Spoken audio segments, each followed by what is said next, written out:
silahkan kumpulkan bukti di seluruh TPS, ya kan? Kalau memang ada kecurangan, ya kan? Kalau memang ada pelanggaran, ajukan bukti itu. Jangan hanya ngomong. Katanya kalian belusukan, nah, ya sudah, belusukan sekarang ke TPS, ambil data. Jangan hanya asal ngomong, asal bunyi. Saya takut aja mereka ini hilang akal, hilang kewarasan, ya kan? Jangan-jangan besok udah ngomong sendiri ini, capres-capres ini. Ngomong menghadap tembok, kenapa gue kalah? Emang benar suara gue 16%? Lama-lama begitu, Kang. Iya. Kalau kami enggak, kami waras, kami pemenang dari dulu. Kemenangan Prabowo Gibran ini adalah kemenangan seluruh rakyat Indonesia. Dan saatnya kita semua bersatu membangun bangsa. Jadi kita juga kepada pendukung Prabowo Gibran tidak usah juga menjelekan atau merendahkan pihak yang kalah. Mereka adalah saudara kita yang wajib kita sama-sama bergandengan tangan untuk menuju Indonesia Emas tahun 2045. Gitu.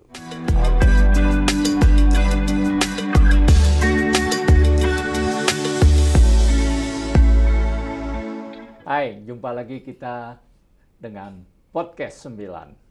Sebuah podcast yang digagas oleh 9 alumni Fakultas Hukum Universitas Indonesia lintas angkatan, mengangkat, membeberkan, memperbincangkan, dan menguak masalah-masalah hukum dan demokrasi serta human interest yang mengintarinya dan mengemukakannya kepada publik dengan independen, berimbang, tapi tetap kritis.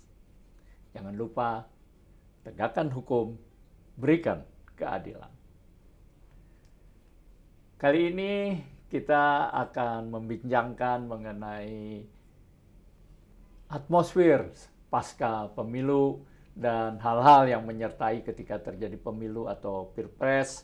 Dan untuk itu kami kali ini kedatangan seorang tamu yang sebenarnya selama ini banyak di balik layar namun memegang banyak peranan, yaitu Bung Sylvester Matutina. Ya, sarjana hukum juga. Sarjana hukum juga dari Fakultas Hukum juga. Ya. Oke, Bung Sil, apa kabar? Terima kasih. Salam hormat, salam buat tim Podcast 9. Ya. Suatu kebanggaan, kehormatan bisa hadir di sini. Ya, terima kasih. Bung Sil ini adalah wakil ketua tim kampanye nasional ya. Prabowo Gibran ya. Dan kalau saya lihat di televisi di mana-mana banyak mengawal Gibran. Siap. Ya. Pertama-tama Bung Sil tentu walaupun belum secara resmi diumumkan, tapi berdasarkan quick count dan selisih perolehan suara, patutlah kami mengucapkan selamat gitu ya atas kemenangan Prabowo dan Gibran gitu. Kemenangan rakyat Indonesia. Kemenangan rakyat Indonesia. Nah, tapi Bung Sil ini kan banyak juga nih sampai hari-hari ini masih bilang, itu kemenangannya itu curang katanya gitu loh Bung Sil. Siap. Curangnya bukan hanya curang, sistematis. TSM itu loh. Gimana Bung Sil menanggapi? Terstruktur, sistematis dan masif. Jadi kalau menurut kami bahwa kecurangan itu lebih kemarin Bawaslu mengatakan nggak ada kecurangan, tapi ada pelanggaran pemilu. Dan ini pelanggaran ini dilakukan oleh masing-masing paslon, tapi kasuistik ya. Makanya kemarin itu beberapa itu sudah ada yang dilakukan pemilihan susulan ulangan PSU. Tapi hasilnya Prabowo Gibran juga menang terus ya. Itu. Jadi kalau sekarang dikatakan TSM ya kan, sekarang kalau kita mengacu quick count ya kan, perbedaan kita dengan kita itu 02 58%. 01 Pak Anies dan Pak Muhaimin itu kalau nggak salah 25%. Jadi ada perbedaan 23%. Nah, 23%. Hampir 100% itu perbedaannya kalau dilihat dari 23% ya. Jadi kalau 23%, jumlah pemilih kita itu 204 juta, tapi yang memilih mungkin 180 juta yang ke TPS. Jadi mungkin perbedaannya bisa 50-60 juta ya, suara. Dan itu kalau masing-masing TPS 300 per TPS, berarti harus PSU ulang di 200.000 TPS. Ya mudah-mudahan, saya tuh nggak tahu apa Pak Anies bisa menang di 200.000 TPS, apalagi Pak Ganjar yang hanya seperti baterai drop kan, 16%. Itu baterai itu udah drop tuh kalau 16%. Jadi kembali lagi ya, kalau kami sih masih menunggu hasil real count dari KPU. Tapi kami percaya bahwa tidak ada kecurangan secara TSM, nggak ada sih. Kami juga dari awal kami punya keyakinan menang. Jadi kami tidak mau kemenangan kita ini dinodai oleh kecurangan. Gitu. Kita mau menang secara terhormat. Kita mau tidak ada noda dan dosa yang dibikin oleh Pak Prabowo dan Gibran dan tim suksesnya, sehingga bisa memerintah Indonesia untuk Indonesia yang lebih baik ke depan, lebih maju gitu. Ya, kalau gitu pertanyaan saya panggil Bung Sil aja ya supaya kita lebih akrab ya. Iya, Bang Wina. Ya. Kang Wina. Itu kenapa mereka ribut nih? Saya pikir ya kembali ke mereka ya. Jadi mungkin biasa kalau kata Pak Mahfud MD sendiri, yang kalah biasanya menghujat. Iya, betul. Jadi mungkin mereka kalap. Tapi sebenarnya menurut kami sih mereka udah tahu kekalahan itu dari berapa bulan yang lalu, dari 2-3 bulan yang lalu itu mereka sudah tahu, mungkin dari hasil survei. Karena rata-rata hasil survei itu mengunggulkan paslon 02. Jadi contohnya kayak kemarin itu ada debat terakhir tanggal 4 Februari 2024 di JCC Senayan. Nah, saya itu ketemu sama petinggi dari TPN Prabowo Ganjar Mahfud 03. Ada ya pokoknya yang paling tinggi lah, dan juga beberapa wakil ketua termasuk dengan selebriti yang top. Kebetulan kami teman waktu pemenangan Pak Jokowi ya 2014-2019. Mereka yang bilang 10 hari sebelum hari pencoblosan tanggal 14 Februari, mereka bilang, jadi tanggal 4 itu debatnya, 4 Februari. Bro, kalian hebat, kalian menang. Saya bilang, oh enggak, Pak Ganjar yang menang, ya kan. Enggak bro, hasil survei kami, kalian tuh sudah 53%. Jadi sebenarnya mereka paham, gitu loh, bahwa mereka akan kalah tuh udah paham. Udah tahu ya dari awal. Sudah tahu, hanya kekalahan itu bukannya mereka mencari strategi untuk memenangkan dan minta restu rakyat, tapi malahan mereka tiap hari menjelekkan 02. Merendahkan, memfitnah, menyebarkan berita hoax. Yang akhirnya, mungkin saya bilang akhirnya bukan 53, jadinya ya 58 seperti yang hasil quick count sekarang itu. Karena masyarakat kita ini apapun, dia paling nggak suka orang itu di fitnah ya, dizolimi. Ya, kayak Pak Jokowi, Pak Prabowo, dan Mas Gibran ini, kan menurut kami sangat dizolimin, termasuk sampai ibu negara, Ibu Iriana, terus sampai Yan Etes yang anak nggak tahu menang, cucunya. Saya kebetulan sering sama Yan Etes, sering gendong dia, ya kan, kalau kami ketemu gitu kan, bahkan kemarin satu pesawat, saya gendong dia, saya kasih coklat apa. Ini kan anak yang nggak tahu menau gitu masih loh. Kecil lah. Masih kecil, nggak tahu sama sekali. Tapi ya mereka, anak-anak ini termasuk Yan Etes ini, kunci kemenangan itu, balita pun itu suka goyang gemoy. Gitu. Jadi kalau tuduhan itu saya menganjurkan, kalau Mas Anies dan juga Mas Ganjar masih waras, ya kan, masih mau memberikan edukasi yang terbaik buat bangsa kita, silakan cari bukti, datang belusukan ke TPS-TPS yang kemarin kalian merasa dicurangi. Datang dong, ambil semua bukti. Ya kan? Toh kemarin kalian katanya tim khusus ya. Tim, ya kan, hebat. Bahkan Pak Ganjar itu tidur di rumahnya penduduk ya. ya kan? Kenapa bisa kalah gitu loh di rumah-rumah penduduk yang dia tidur?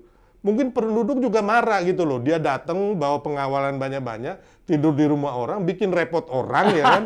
Orang mau mandi gak bisa, ya kan? Orang mau ngapa-ngapain gak bisa, ya kan? Kalah di TPS-TPS mereka itu. Bahkan di TPS yang katanya kandang merah, tanda kutip ya, kami itu belusukan. Saya itu, tim relawan saya itu belusukan di 35 kabupaten kota di Jawa Tengah. Sampai yang kita belusukan itu atau canvassing door to door, itu adalah memang kami maunya di yang kandang bukan 02. Karena menurut kami kalau kami ke 02 yang basisnya 02 percuma. Udah pasti memilih ke sana ya. Dan ternyata waktu kami belusukan bendera PDIP Perjuangan semua di mana-mana tuh, di kota Solo nih kita ngomong, atau di Wonogiri, di Boyolali, ya kan? Semuanya bendera itu dan semuanya pengurus-pengurus apa semua ada di situ. Tapi ketika kami datang, ibu-ibu datang dengan semangatnya 02. Anak-anak goyang gemoy. Karena anak-anak suka tuh kami bagiin susu, terus kami bagiin minyak, bukan beli minyak murah ya. Karena nggak boleh minyak itu dibagiin gratis. Kami bagiin stiker. Dan mereka itu minta karena stiker kita bikin yang karikatur yang lucu-lucu. Jadi saya bilang ini jalannya Tuhan. Memang kemauan masyarakat. Nah, kalau gitu tadi pertanyaannya sekarang tadi udah Bung Sil jelaskan sedikit, saya balik. Faktor apa yang bikin Prabowo Gibran itu bisa menang gitu ya? Menangnya mutlak lagi, nggak sedikit-sedikit banget.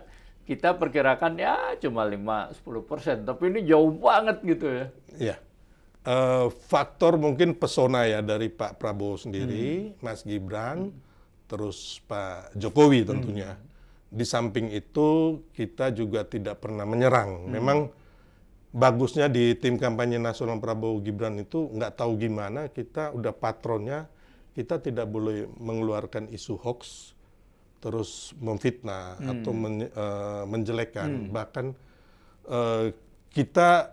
intinya kita nggak mau pusing dengan segala tuduhan, segala fitnah. Yang kita lakukan adalah sebenarnya lebih ke happy ya.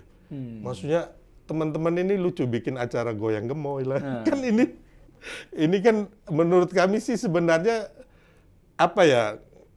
lucu saja gitu loh. Kan harusnya rakyat disuguhi dengan visi misi gagasan.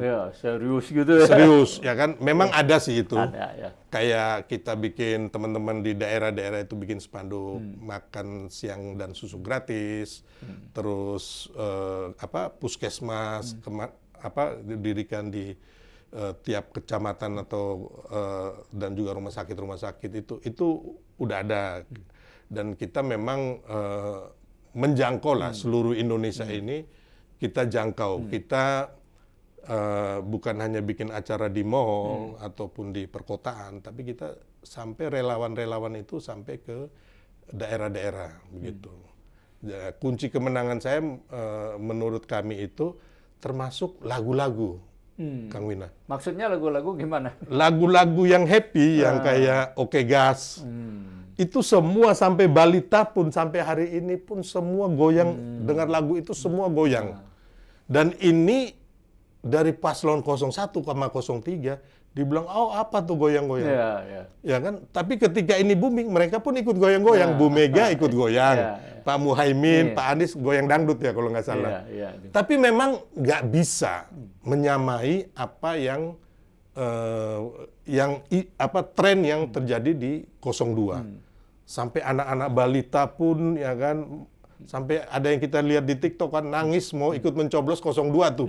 Ini kan nalar kita udah nggak bisa kita jelaskan gimana. Tapi itulah euforia 02 ini, gemoy, lagu Oke Gas, terus penjualan baju biru muda ya, baju kebangsaan 02 itu laris manis. Termasuk konser-konser yang dibikin oleh 01 dan 03, dibiayain mereka, artisnya dari mereka, penontonnya angkat salam dua jari dan goyang gemoy. Jadi hal-hal ini yang menurut saya harusnya teman-teman di 01, 03 menyadari bahwa ini adalah suara rakyat yang memang tidak bisa kita kondisikan atau kita kalahkan. Ketika suara rakyat ini menjadi suara Tuhan, ya kan, kita udah nggak perlu curang. Buat apa ya? Buat apa? Toh kita tahu kita yakin kita menang ya. Maksudnya kita yakin itu karena satu, waktu belusukan itu euforianya dari mana-mana bersemangat gitu loh. Terus yang kedua survei juga. Dan survei itu kan mereka juga sebenarnya percaya, tapi ketika mereka dibuncit, mereka nggak percaya, kan lucu itu. Ada kontradiktif ya.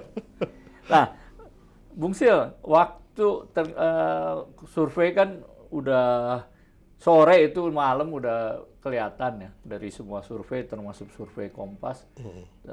Prabowo Gibran menangnya banyak lagi mutlak. Apa sih reaksi Gibran sama Prabowo? Mungkin Anda waktu diumumkan ada di mana itu?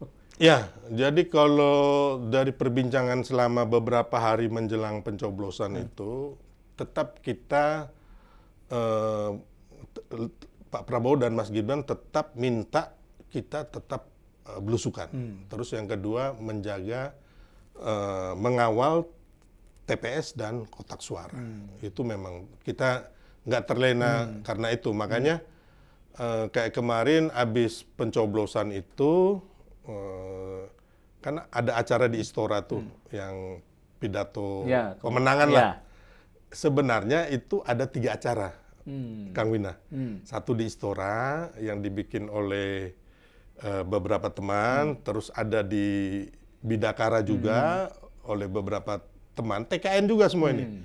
Jadi terus ada yang di di Sarinah, di yang gedung bioskop itu bikin juga. Ini TKN semua nih, hanya parsial ada yang sini. Nah, yang dibikin Istora itu termasuk saya dan beberapa teman, ada Bang Aminuddin, Nusron Wahid.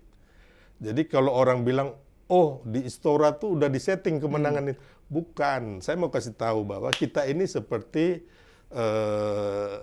bagaimana membuat Candi Loro Jonglang kalau nggak salah itu Bandung Bondowoso.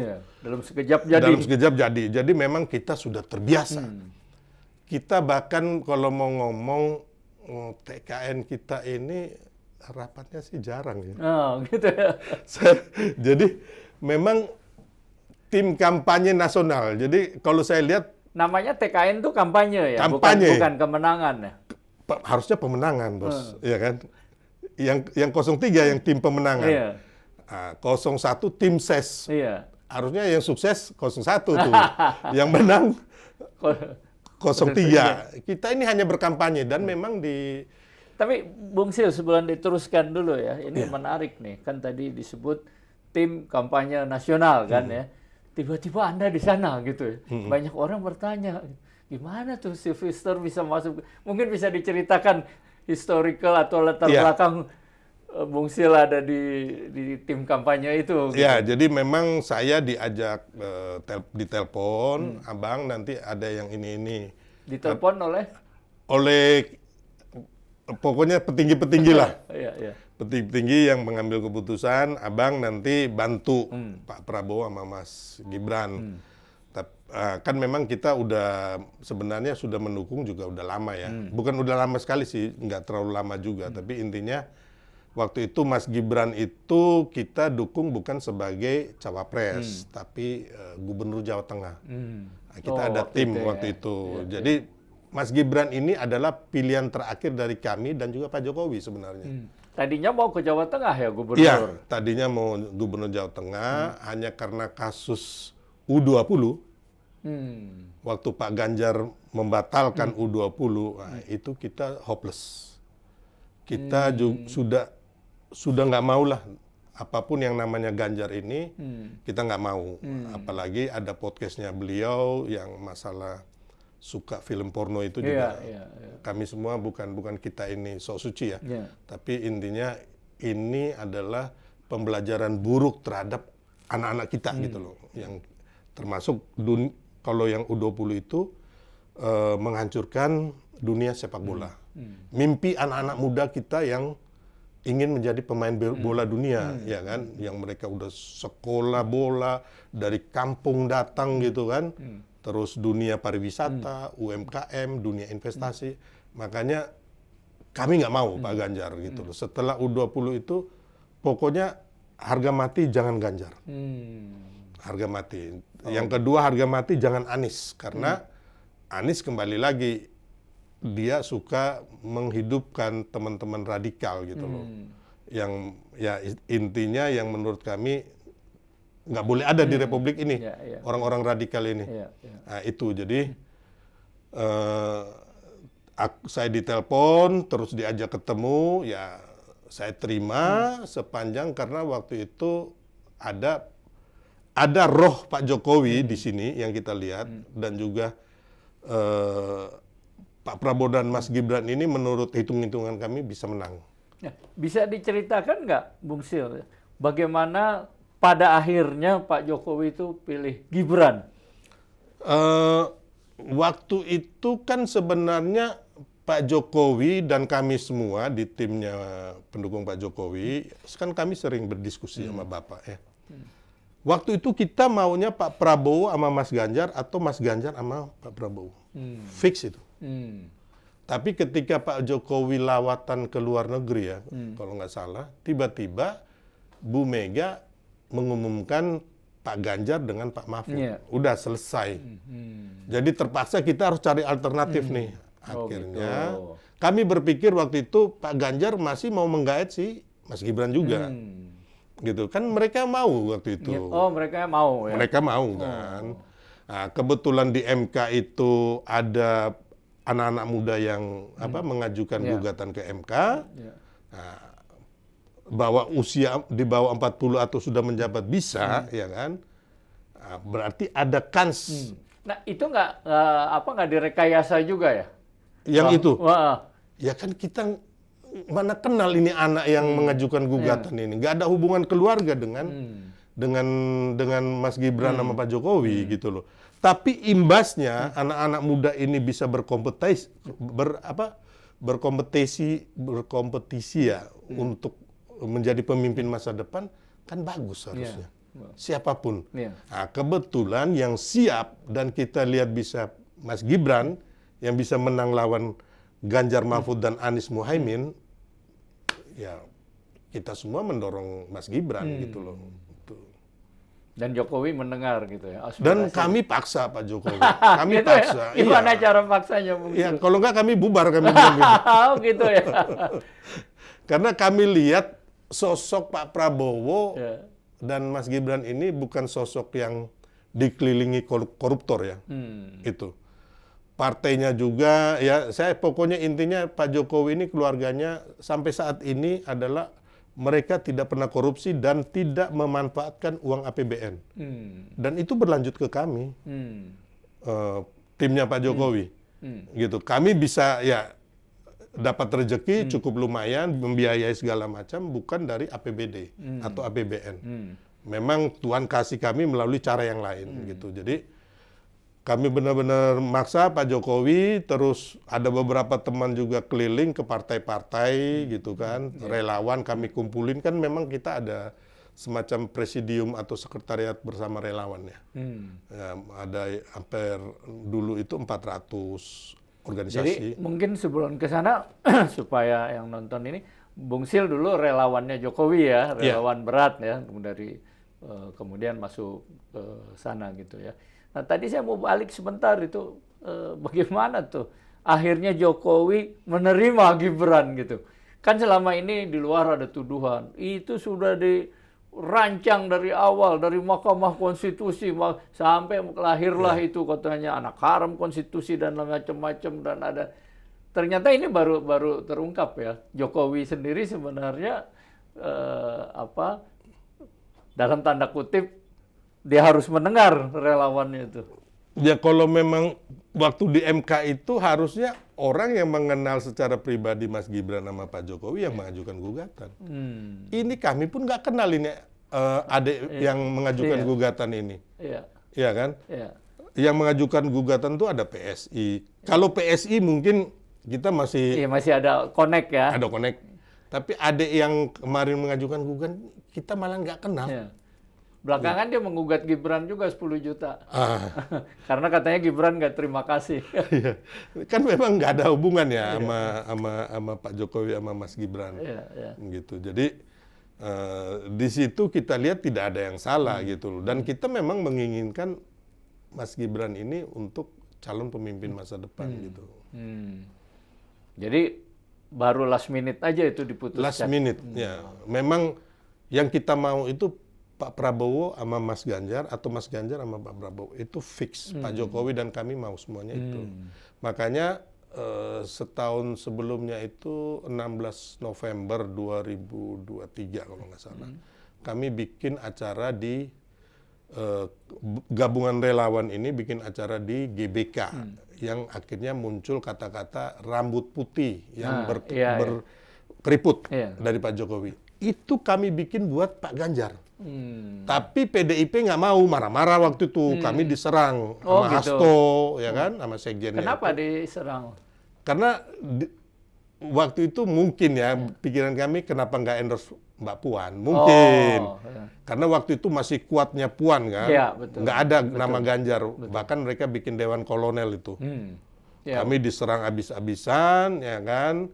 Tapi ya kami bilang, kami kan relawan rakyat mau bertemu sama Pak Jokowi, Presiden. Kenapa kalian larang-larang gitu. Jadi intinya dari situlah kita sudah mulai agak malas nih sama PDIP. Walaupun secara ideologis, kami anak ideologisnya Bung Karno. Dan kami simpatisan PDIP. Bahkan beberapa DPRD, bupati, gubernur dari PDIP, kami menangkan loh.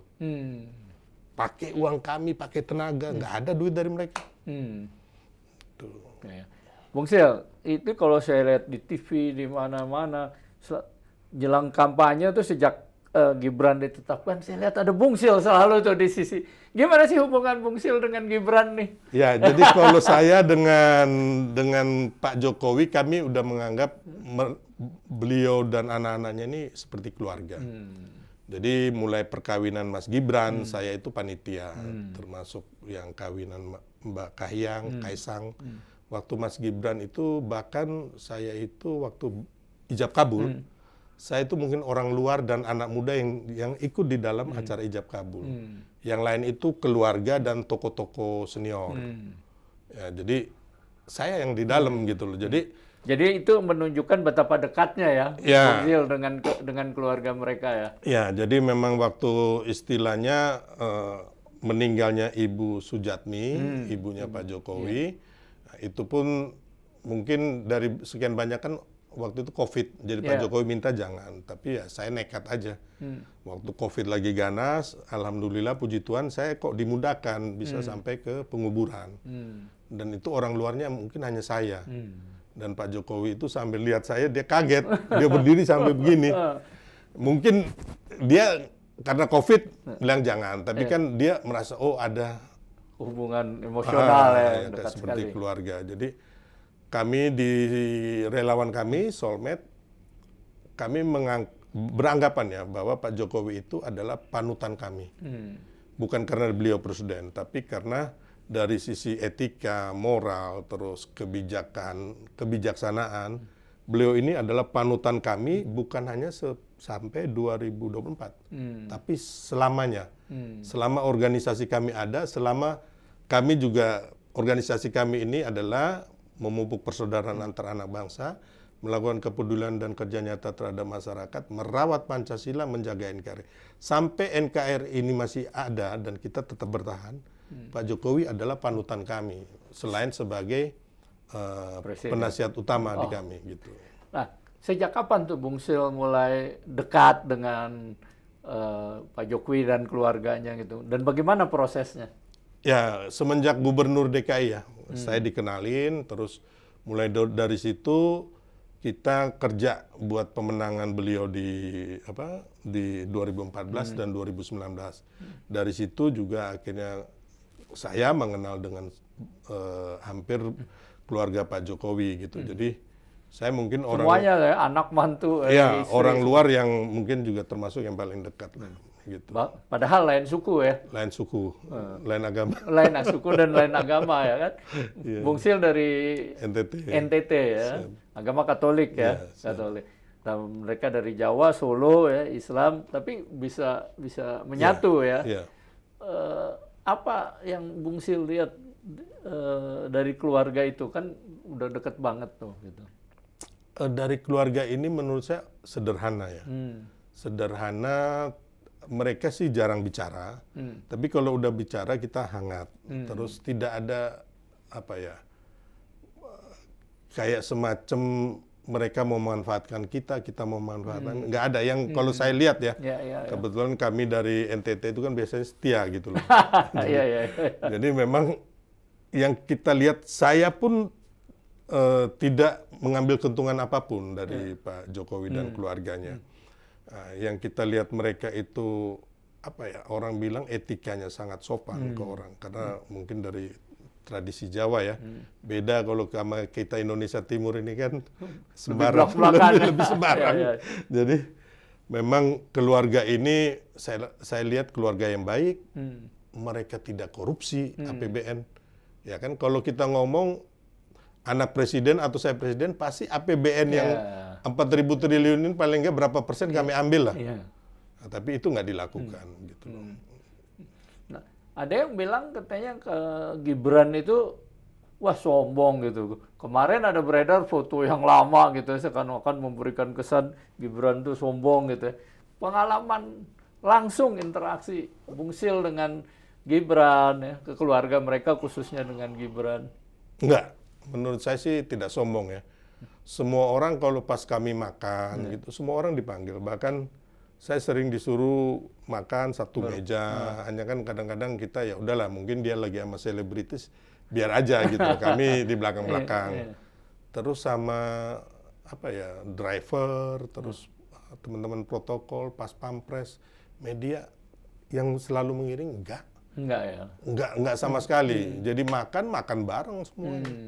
Dan beliau menanyakan, udah makan belum? Udah makan belum? Jadi saya pikir mereka ini keluarga yang kalau istilahnya tuh mengwongke orang. Ya. Jadi apa yang dituduhkan itu nggak hanya Mas Gibran ini tipikalnya memang pendiam. Pendiam, dia nggak banyak bicara, beda dengan Mas Kaisang.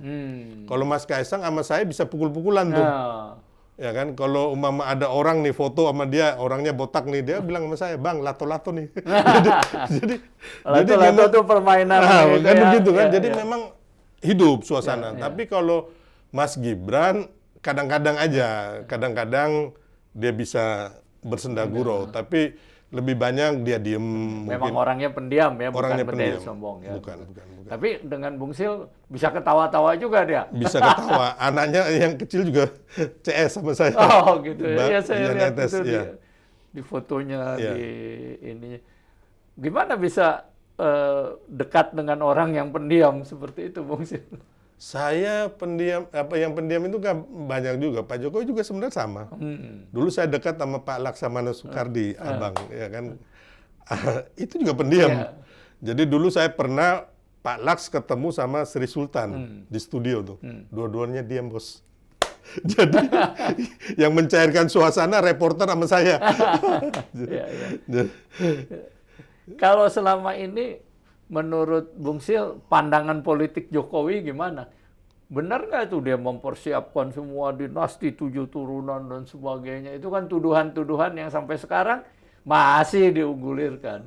Enggak.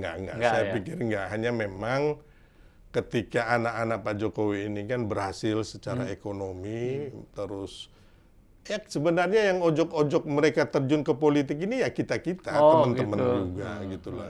Ya kan, jadi sebenarnya bukan dari Pak Jokowi, tapi dinasti ini kan ada hampir semua di Republik ini. Kita ngomong anak-anaknya Bu Mega, dari Bung Karno, anaknya Bung Karno semua berpolitik di PDIP, ya kan.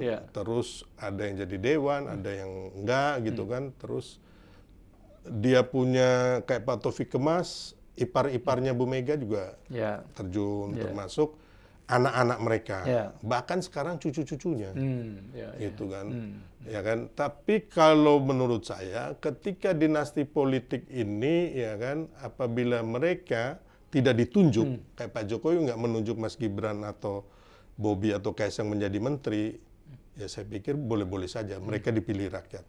Kalau sampai ditunjuk, kami yang akan duluan demo, gitu. Karena kami juga nggak mau itu adalah KKN gitu. Kalau ini menurut saya mereka dipilih rakyat. Artinya kalau rakyat nggak suka nggak bakal dipilih Nggak bakal ya. dipilih. Ya. Gitu ya. Ini. Nah, kalau karir Bung Sil sendiri menarik nih. Bagaimana bisa tanpa banyak orang tahu gitu ya. Tiba-tiba ada di pusat orang yang kemudian jadi presiden, kemudian wakil presiden. Gimana tuh ceritanya tuh Bung Sil? Ya, Saya itu dengar dulu Bung Sil orang jalanan juga nih katanya orang. Bahkan ada yang bilang wah Sil itu preman itu dulu. Gimana? Ya, jadi memang saya bersyukur Tuhan mungkin memberikan saya talenta ya dalam hal ini.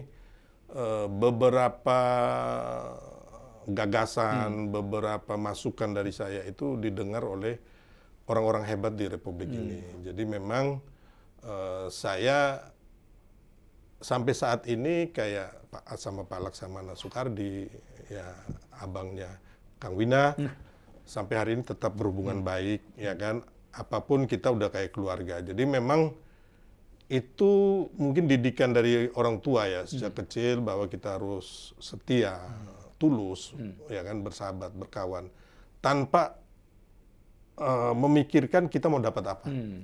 Saya nggak pernah berpikir bahwa ketika saya memenangkan Pak Jokowi, Mas Gibran, saya harus dapat jabatan ini, dapat proyek ini, nggak ada sama sekali. Saya dengar dari berbagai sumber, bahkan sebaliknya, Bung Sil, Anda ditawarin berbagai jabatan, malah nggak mau, benar nggak itu? Ya itu iya, karena memang saya kebetulan ada kantor hukum, terus saya juga pebisnis, jadi bahwa ya mungkin orang bilang preman tadi karena ada kantor hukum ya. Biasalah di sengketa ini itu ya namanya di Jakarta kehidupan ya kan yang keras gitu kan. Nah, tapi sebetulnya saya dari kecil adalah saya umur 9 tahun itu udah bisa nyari duit. Gimana caranya? Jadi waktu itu kami bermain kelereng, main gambar. Saya punya asisten 2 tuh zaman umur 9 tahun tuh. 7 tahun malah. Yang saya gaji satu orang 25 perak tuh. Saya bikin klub sepak bola umur 9 tahun. Nah, kami kalau pergi main bola 1 gol dapat berapa rupiah gitu kan. Zaman-zaman kecil. Jadi dari kecil itu saya memang udah bisa cari uang gitu. Intinya itu hanya pas di Jakarta ini berkembang agak keras. Itu bakatnya. Terus saya bisa tahu lah intinya kayak di politik ini situasi politik nasional, istana bagaimana, lawan-lawan politik apa, saya paham. Hanya mungkin saya bukan konsultan politik, itu aja. Ya. Bung Sil, kalau Pak Jokowi itu kalau misalnya dikasih tahu, dengar nggak sih? Pak Jokowi mendengar. Mendengar. Bahkan kalau kadang-kadang umpamanya masalah yang urgent, beliau langsung telepon Pak Menterinya yang bersangkutan supaya kami bertemu menterinya. Jadi umpamanya hari Jumat kami bertemu Presiden, kita ngomong masalah kasus-kasus yang kayak di masyarakat itu apa, terus pembangunan bagaimana. Nah, Jumat langsung Presiden telepon, minta ajudan telepon menterinya, hari Senin saya ketemu. Gitu. Atau ada kayak penzoliman, kayak terakhir itu ada pastor di Batam yang masalah dia mau dizolimin oleh petinggi sesuatu badan lah di Republik ini. Saya ngomong sama Presiden, pulangnya Presiden langsung telepon, besok beres urusan. Nah, itu ajudan beliau yang ngomong, Bang udah beres tuh urusannya. Jadi memang langsung cepet ya, Pak Jokowi itu langsung artinya cepet. Dia bukan tipe kalau orang yang nggak mau dengar, yang mentang-mentang gua presiden. Beliau selalu mendengar. Gibran gimana? Gibran juga, Mas Kaisang juga sama sebenarnya. Ya? Kalau untuk mendengar, mereka tipikal yang sama. Hanya Mas Gibran ini pendiam sekali gitu. Nah, ada yang bilang kan ini nanti ini sekarang aja baru kompak antara Prabowo dengan Gibran, kan gitu.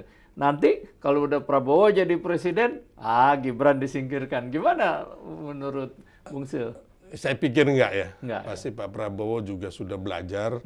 Beliau kan belajar juga. Beliau menang ini kan kalau beliau sendiri, ya menurut saya sih susah ya kan. Tapi sekarang kan beliau belajar bahwa banyak orang yang menanam budi untuk kemenangannya beliau, mulai dari relawan, partai-partai, termasuk Mas Gibran dan Pak Jokowi dan lain-lainnya lah. Jadi selama Pak Prabowo gabung dengan kita, ya kan kita lihat juga dia juga nggak mengakomodir kaum radikal, ya kan. Nah, dan saya pikir untuk nanti ke depannya ya memang Pak Prabowo ini adalah presiden. Suka nggak suka beliau, I'm the president of the Republic of Indonesia. Jadi semua kekuasaan di tangan beliau. Kan Wapres ini kan istilahnya kalau mau dibilang apa ya? Ban serep gitu ya? Ya kalau presidennya berhalangan, baru Wapres. Ya kan tetap semua kebijakan, penggunaan anggaran dan sebagainya, semuanya di presiden. Dan itu kita juga harus sadar diri. Menghormati bahwa Prabowo yang benar-benar presiden dengan segala kekuasaan dan kewenangan. Iya, dan bagi kami nggak ada masalah itu. Jadi tidak perlu akhirnya nanti yang itu tadi saling meninggalkan. Ada dikotomi kayak gitu ya. Dan kami juga, relawan kami juga akan tetap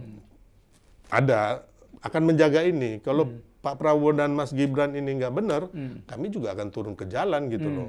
Kami juga akan bersikap. Tapi yang kita mau sih mereka nyatu ya. Untuk dan kelihatannya bisa menyatu ya. Dan menyatukan banyak orang juga. Ya, kalau bisa menyatukan juga yang tim-tim yang sekarang ini merasa dicurangi itu.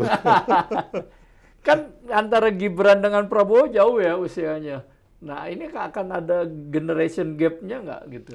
Enggak ya, karena Mas Gibran ini tipikal orang yang gini loh, dia sendiri punya bisnis, dan di Solo bisnis itu dia mengepalai orang-orang tua juga.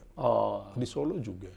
Dan semuanya berjalan lancar. Jadi udah biasa menghadapi orang tua. Iya, sama kita juga sudah biasa juga, nggak ada yang dia sungkan gitu. Kalau beliau perlu ya beliau ngomong gitu. Gitu ya iniannya di. Nah, sekarang ini kan banyak nih orang ribut mau kalau perlu membatalkan kemenangan Prabowo Gibran gitu. Antara lain banyaklah manuvernya termasuk dengan adanya hak angket dan sebagainya. Bagaimana perspektif Bung Sil melihat ini? Ya sebenarnya sih sah-sah aja apa yang mereka lakukan dalam malam demokrasi ini. Kita sih ya boleh-boleh saja. Tapi kan juga kita ini adalah anak-anak bangsa. Mereka juga negarawan, ya kan, pemimpin bangsa. Ya calon sih, belum jadi pemimpin. Calon. Akan ya. Nah, menurut saya juga harus bijaksana. Maksudnya bijaksana ini harus mengedukasi masyarakat kita, ya kan, dengan baik dan benar gitu. Jangan hanya mengutamakan egoisme dan juga kekalapannya mereka karena kalah kan. Jadi saya sih nggak sampai kayak Adi Priyatno yang bilang ya udah kalau kalah aja, biarkan dia jalan di tempat sunyi gitu, jangan diajak gabung. Kami nggak. Kami 02 sepanjang kalau memang untuk kebaikan bangsa, ya silakan aaja gabung. Adakah kemungkinan itu ada tuh banyak? Kemungkinan ada. Kami yang telah berjuang berdarah ini minggir pun nggak ada masalah. Yang penting bangsa ini baik dan benar, maju. Kami nonton dari belakang pun bagi kami nggak ada masalah. Yang penting yaitu bangsa kita bersatu untuk membangun, bukan bersatu untuk menciptakan huru-hara di masyarakat. Makanya saya tadi bilang ke Pak Ganjar dan Pak Anies, silakan kumpulkan bukti di seluruh TPS, ya kan? Kalau memang ada kecurangan, ya kan? Kalau memang ada pelanggaran, ajukan bukti itu. Jangan hanya ngomong, jangan hanya bikin opini yang menyesatkan gitu loh. Kasihan rakyat kita, ya kan? Kemarin ya saya bilang tadi, katanya kalian belusukan. Nah, ya sudah, belusukan sekarang ke TPS-TPS. ambil data. Jangan hanya asal ngomong, asal bunyi. Gitu. Tanpa disertai data dan bukti yang valid dan akurat. Gitu ya. Jadi kalau ribut-ribut ini menurut Bung Sil buntutnya gimana? Buntutnya akan jadi bahan tertawaan masyarakat. Kasihan. Gitu ya. Iya. Ya saya takut aja mereka ini hilang akal, hilang kewarasan, ya kan? Jangan-jangan besok udah ngomong sendiri ini, capres-capres ini. Ngomong menghadap tembok, kenapa gue kalah? Emang benar suara gue 16%?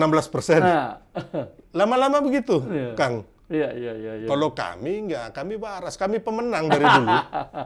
Iya. Hidup kami bahagia, hidup kami waras, kami pemenang. Tapi kita juga tidak jumawa gitu. Nah, Bung Sil melihat kira-kira nanti prediksinya pemerintahan Prabowo Gibran gimana ke depan? Ya, kami ingin apa yang janji-janji kampanye itu dilaksanakan dengan baik. Ya, dan kami juga maunya tidak ada ribut-ribut di DPR lah, di jalan lah, masalah. Yang penting bagaimana caranya sekarang kita semua bersatu membangun bangsa ini. Jangan sampai kita ketinggalan lagi dari negara-negara lain gitu loh. Ya. Dulu Vietnam kan masih perang dia dengan Vietcong. Sekarang kita import beras masih dari sana. Iya, kan dulu zaman apapun ya, zaman Pak Harto itu kan kita setara dengan Korea Selatan ya kalau nggak salah. Macan Asia ya. Kita termasuk macan Asia dengan Korea Selatan, terus dengan Singapura, Malaysia tuh sama kita, ya kan? Terus mereka maju, kita sama dengan Vietnam, Laos, Kamboja. Ya, sekarang nggak tahu sama apa takutnya kan. Nah, untuk itu kita harus jadi negara yang maju gitu. Oke, Bung Sil, terima kasih sekali kehadirannya dan keterangan-keterangannya cukup jelas sekali ya. Kita bicara apa adanya, jujur, mudah-mudahan nanti segalanya berjalan baik dan kita bisa mengundang kembali Bung Sil hadir di sini. Mungkin ada closing statement sebelum kita. Ya, jadi kami secara pribadi dan juga selaku Wakil Ketua Tim Kampanye Nasional bahwa kemenangan Prabowo Gibran ini adalah kemenangan seluruh rakyat Indonesia. Dan saatnya kita semua bersatu membangun bangsa. Jadi kita juga kepada pendukung Prabowo Gibran tidak usah juga menjelekan atau merendahkan pihak yang kalah. Mereka adalah saudara kita yang wajib kita sama-sama bergandengan tangan untuk menuju Indonesia Emas tahun 2045. Gitu. Oke, terima kasih Bung Sil. Terima kasih Kang Winas. Demikian perjumpaan kita dan jangan lupa tegakkan hukum, berikan keadilan.